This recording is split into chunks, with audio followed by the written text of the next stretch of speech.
Newsman Opinion. Dana untuk pemilu presiden dan DPR serta pemilu pilkada tahun 2024 mencapai lebih dari 86 triliun rupiah. Wakil Ketua Komisi 2 DPR Junimart Girsang menilai anggaran itu cukup besar, apalagi Indonesia masih bergelut dengan pelemahan ekonomi akibat corona.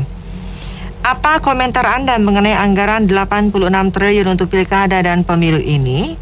Dan adakah saran yang bisa dilakukan untuk lebih menghemat dana tersebut? 6339160. Menurut saya, sekarang kan serba online. Kita lihat ya, mas pasar mal-mal sepi, kayak krisis berat. Apakah kasihan tuh rakyatnya? Jadi itu duit bagusan buat BLT aja. Lagi pula kalau ulangan bisa ulang online, dagang bisa online. Masa pemilu nggak bisa online? Yang di online itu tak usah cetak itu cetak ini, jadi hemat biaya. Pemilu online saja. Makasih. Sistem online itu bagus, tapi juga kalau bisa sistemnya juga kalau lebih gitu. Maksudnya gini, biar masyarakat tahu biaya pemilu apa aja sih sampai segitu banyak. Kalau memang biayanya nggak penting, sebaiknya dihapus aja gitu, biar lebih efektif gitu aja. Saya mengusulkan, semoga ini juga ada yang dengar ya, pilkada untuk bupati, gubernur tuh dihapus saja. Jadi partai yang menang di daerah seperti menteri itu loh, dia mengajukan nama calon kepala daerah kepada presiden. Nanti presiden tinggal pilih. Nah itu saya pikir kan cukup win-win juga ya. Di samping juga menghemat biaya. Dan juga yang penting itu kalau dipilih presiden itu koordinasinya dengan pusat lebih bagus. Nggak berantakan seperti sekarang. Gubernur, bupati berani ngelawan presiden. Itu. Jadi saya ulangi, partai yang menang di daerah tersebut mengajukan nama gubernur kepada presiden untuk dipilih. Cukup, tidak perlu melalui pilkada yang mahal itu. Demikian, terima kasih. Ini luar biasa gede ya. Kita kayaknya seolah-olah udah kayak biasa. Sebenarnya itu sebagian dari uang itu kemana? Sebagian lari ke partai-partai juga yang menurut saya nggak ada fungsinya. Outcome-nya kita lihat. Kepala daerah yang terpilih, ya begitu-gitu juga. OTT juga. Nggak ada perbaikan. Saya kira baiknya memang harus dipersingkat ya proses ini. Yang kita utamakan kan pemimpin negaranya. Ya, ini siklus ini selalu berulang, buang duit terus ya begitu juga kemajuan. Saya kira harus dipikirin deh.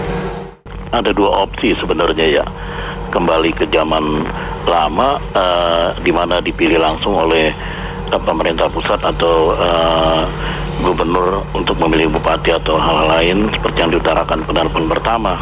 Tapi yang kedua adalah menggunakan pemilihan langsung seperti yang sekarang berjalan. Nah itu biayanya jauh lebih besar yang kedua ini. Jadi ya perlu dipikirkan secara serius.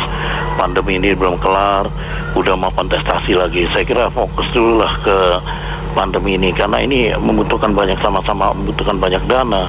Tidak bisa memikirkan satu persatu ini.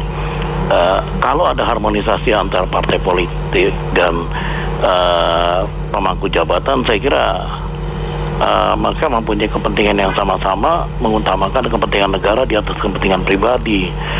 Kalau dipaksakan ya ini tentunya dana ini banyak sekali dan akibatnya akan dipungut dari pengusaha-pengusaha yang ada sekarang. Saya kira demikian. Hari ini sebenarnya asalnya mudah kok. Biayanya banyak yang double. Jadi banyak aparat pemerintahan tuh dapat honornya double selama ada pilkada atau gubernur. Contohnya kayak tentara dan kepolisian itu.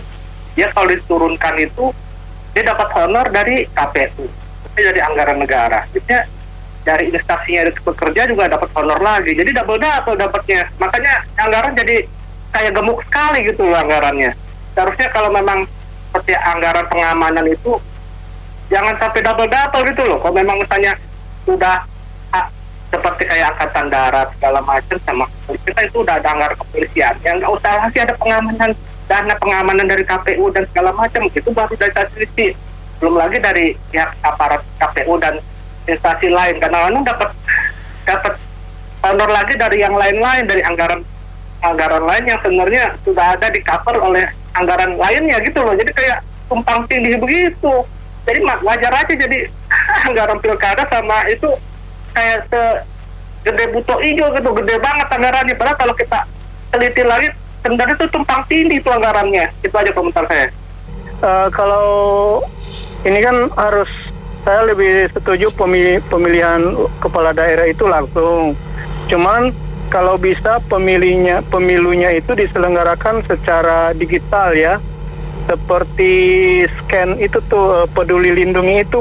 Jadi dia scan, modelnya seperti itu, nanti pilihannya itu dia scan apa, gimana caranya, tetapi secara digital supaya biayanya nggak terlalu bengkak gitu. Itu menurut saya. Ya menurut saya dana yang ratusan triliun itu atau 10 triliun lebihnya itu terlalu besar ya. Itu sudah untuk pemilu, karena rakyat kita saat ini kan sedang menghadapi krisis ekonomi atau kesulitan ekonomi yang sangat sulit, dan banyak yang di PHK, banyak yang pengangguran akhirnya, dan butuh makan itu banyak yang tidak bisa atau kelaparan, sehingga ada baiknya tidak perlu besar-besar dalam pemilu itu, sebaiknya disumbangkan buat rakyat yang butuh pekerjaan dan butuh makan, itu saja. Lagi pula kan ada penyebaran wabah COVID-19, rakyat sedang menghadapi itu, dan kita tahu sendiri kualitas pemilu daerah kita itu kan meragukan kejujurannya, kemungkinannya di belakang layar itu kan hanya direkayasa kalau yang gratisan, dan kalau yang lainnya bayar, modalnya besar, itu yang anggota partai politik biasa yang bersaudara dengan pengurus parpol atau penguasa dan mantan penguasa. Sudah tahu rata-rata seperti itu kemungkinannya, dan ini kalau seperti ini maka akan menghabiskan anggaran APBN. Pengiritan anggaran APBN-nya bagaimana? Katanya sedang pengiritan anggaran negara. Kemudian terima kasih. Assalamualaikum warahmatullahi wabarakatuh. Menurut saya sih harus objektif ya. Jadi maksudnya gini loh, sebenarnya angka itu keluar dasarnya apa? Kan pemerintah itu kan pelayan publik gitu ya, harusnya sih semua angka terbuka. Nah jadi kalau memang nilai yang dibutuhkan itu katakanlah mengada-ada gitu ya, itu harus dilihat lagi gitu loh. Nah kita nggak bisa juga menjustifikasi dengan subjektif bilang bahwa karena ada isu pandemi sekarang, pilkada atau pesta besar negara gitu ya bisa di nomor 2 kan, nggak juga ya, terserah dari berbagai macam permasalahan ya, politik atau ketidaktransparanan atau apapun lah itu. Kasihan juga rakyat Indonesia ini ya, mereka yang mengambil kebijakan enak-enakan uang triliunan untuk pesta-pesta ya. Jadi cobalah berempatilah terhadap rakyat ini. Utang kita ini bayarnya pakai apa? Bunganya bagaimana? Apa kita bisa selesai membayar utang ini sampai anak cucu kita ini? Diperhitungkanlah untuk pilkada, untuk pilpres. Dananya itu uang rakyat, mereka senang mengelolanya. Coba rakyat lihat di bawah. Gitu saja, berempatilah. Jangan di benaknya itu uang aja. Nanti mereka juga koruptor aja belum selesai. Ya udah, kalau untuk tidak repot-repot lagi, karena dengan masalah keuangan, pandemi, dan masalah ketidakpastian semua, di mana rakyat masih perlu kekuatan untuk bangkit, dan kesehatan ekonomi dan kesehatan rakyat dan pendidikan itu sangat diperlukan. Jadi nggak susah-susah untuk pemilu, untuk khusus presiden ditiadakan. Jadi sama sekali tidak ada ongkos dan biaya yang diperlukan, sehingga semuanya bisa berjalan lancar kembali. Itu yang penting. Untuk operasional dan biaya semua itu bisa diefektifkan. Untuk yang lain, nah itulah yang menurut saya menjadi pokok masalah di kita. Ya, kalau bisa diefektifkan dan efisienkan biayanya, karena yang tentu menderita nanti kalau misalnya biaya besar itu nanti ujung-ujungnya pajak naik, apa naik, daripada begitu kan mendingan dihemat lah.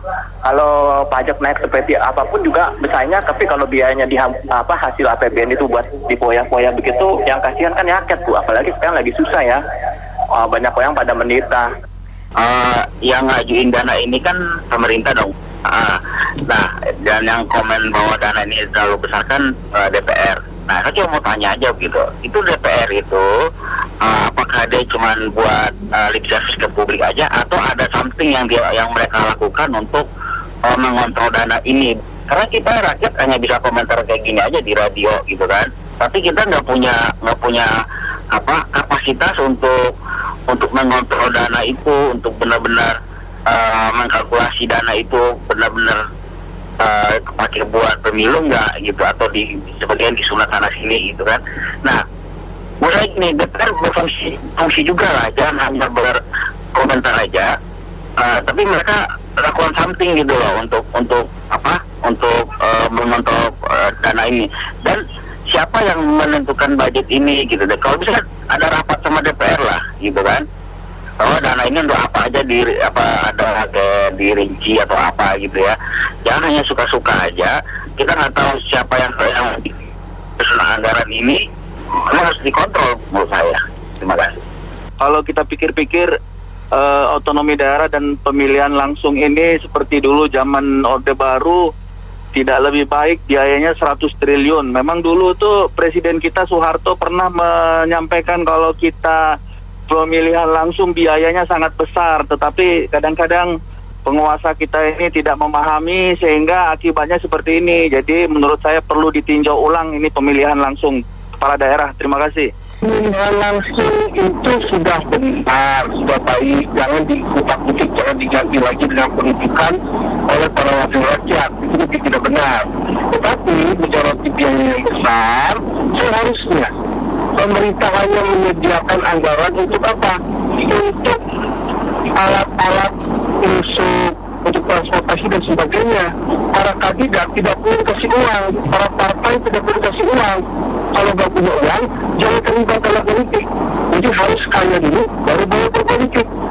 Nah, kalau mengandalkan uang pemerintah untuk kampanye dan sebagainya, jadi rakyat yang tolong terus. Terima kasih. Iya, saya hanya mau menambahkan sedikit aja. Mudah-mudahan ke depan untuk sistem pemilihan itu ada inovasi yang lebih cerdas begitu ya. Mungkin dengan aplikasi yang high security seperti contohnya aplikasi Peduli Lindungi dan seterusnya. Jadi menghemat biaya, tidak perlu ada cost biaya SDM lagi yang disewa, dibayar dan seterusnya. Jadi setidaknya meng-cut cost untuk biaya tersebut. Terima kasih. Iya. Betapa mahalnya ya biaya pemilu pilkada sampai 110 triliun rupiah kalau lebihnya tadi sudah disebutkan, dan kita tahu sendiri bahwa pemilu pilkada atau pemilu-pemilu di Indonesia waktu pas pilkada kan sudah ada beberapa tokoh yang mengatakan ya bahwa perlu persiapan dana yang besar dulu untuk bisa menjadi pejabat negara, kemungkinan seperti itu, walaupun ada yang gratisan karena di skenario atau di stepping kalau calon pejabat negara VIP, jadi nggak semuanya membayar. Dan memang karena pemilu yang di belakang layar seperti inilah yang menentukan pejabat negara, daripada di depan layar atau pencoblosan itu hanya sekedar formalitas, sehingga biaya yang begitu besar ini sangat disayangkan disenggat buat pemilu karena rakyat kita sedang menghadapi krisis ekonomi dan penyebaran biaya untuk misalnya mendapatkan pekerjaan, mendapatkan kebutuhan sehari-hari dan sebagainya. Terima kasih. Assalamualaikum warahmatullahi wabarakatuh. Ya, kalau menurut saya sih emang gede ya segitu, dan sekarang kayaknya buang-buang duit kalau misalnya dikeluarkan segitu. Mungkin caranya yang dulu saksi-saksi yang dibayar sama pemerintah itu sekarang kayaknya harusnya saksi-saksi dari parpol itu bayar sama parpolnya sendiri gitu. Jadi pemerintah nggak usah ngeluarin duit lagi dan disedikitkan lagi lah bayaran-bayaran kepada yang nunggu-nunggu atau jaga-jaga di TPS, karena kayaknya di situ juga kemarin tuh banyak sekali dan banyak orang yang mau mendaftar, jadi ya membludak juga biayanya. Jadi mudah-mudahan dengan dikurangi dana saksi dari parpol yang ditanggung pemerintah jadi lebih sedikit duitnya. Kita ya, makasih. Kalau saya memberi pendapat ya bahwa untuk Indonesia ini dari kita belajar selama 20 tahun ini kurang lebih, pemilu itu hendaknya hanya untuk memilih presiden dan anggota DPR saja. Jadi pilkada di daerah itu dikembalikan saja melalui penunjukan langsung dari pusat. bukan masalah hemat menghemat, itu memang bisa dipertimbangkan. Tapi yang penting adalah kita sekarang melihat banyak sekali terjadi kelemahan koordinasi antara pusat dan daerah karena daerah itu merasa seperti raja-raja kecil. Nah, bagaimana solusinya supaya aspirasi daerah tetap tertampung? Presiden menunjuk gubernur atau pejabat daerah dengan mempertimbangkan partai yang menang di daerah itu. Mungkin dengan begitu aspirasi masyarakat juga tetap tersalurkan. Ya, mungkin dengan begitu ujung-ujungnya juga kita bisa menghemat biaya. Demikian, terima kasih. Menurut saya ya semua itu ada konsekuensinya. Memang apapun yang kita lakukan, perhelatan demokrasi dimanapun di Indonesia juga sama, memang butuh biaya. Nah, untuk semua kita sudah sama-sama tahu. Intinya kalau memang dananya sudah besar ya jangan korupsi. Ini dana belum sudah besar, korupsi juga. Ya kalau memang itu dana besar untuk kepentingan rakyat, yang mengerjakan juga rakyat, ya nggak apa-apa. Udah dana udah besar, rakyat sudah berkorban, ada yang dengan ada event pemilihan ada yang meninggal, tapi ada yang korupsi juga. Itu kan malas juga, gitu loh. Nah itu sih intinya seperti itu, kita sih ngerti lah, tahu lah mau apa harus besar. Memang kalau memang itu biayanya besar ya nggak apa-apa. Intinya itu ya jangan korupsi aja. Terima kasih. Ya, saran saya pemilunya pakai online aja dengan teknologi blockchain yang sekarang ini. Mungkin 1 triliun aja banyak itu. Terima kasih. Kelihatannya dana ini nggak bisa kurang, ya nggak bisa ditawar kalau menurut saya ya. Kemarin aja baru sore Pak Jokowi di televisi udah bilang negara kita ini sudah masuk G20 dan negara kaya. Jadi jangan minta-minta dengan kepada negara lain. Jadi kita ini derajat kita sudah tinggi kalau menurut Pak Jokowi ya. Itu satu keuntungan ya bagi kita ya. Kalau sekarang biaya pemilu kita mau tekan ini tekan itu, mau kembali lagi ke negara yang menghemat di bidang ini, saya kira nggak mungkin lah itu ya. Begitu saja, terima kasih. Ya begini, menurut saya sekarang itu keadaan negara sedang menghadapi masalah di bidang ekonomi dan juga adanya penyebaran COVID-19. Banyak dana ke arah itu. Jadi bahkan 600-an triliun lebih ya buat bansos penanggulangan ekonomi nasional dan penanggulangan bansos dan macam-macam, sehingga negara ini ada melakukan pengiritan. Dan pengiritan itu benar, dan kalau pilkada tuh biayanya besar-besar atau banyak-banyak, lalu pengiritannya ada di mana? Dan kita tahu bahwa pemilu di negara kita, pilpres, cawapres, pilkada itu kan tidak kemungkinan ada permainan di belakang layarnya gitu ya, sebelum pemilu pencoblosan dimulai yang hanya formalitas belaka. Terima kasih banyak karena mitra bisnis yang sudah beropini untuk Businessman Opinion. Saya Nina Amelia.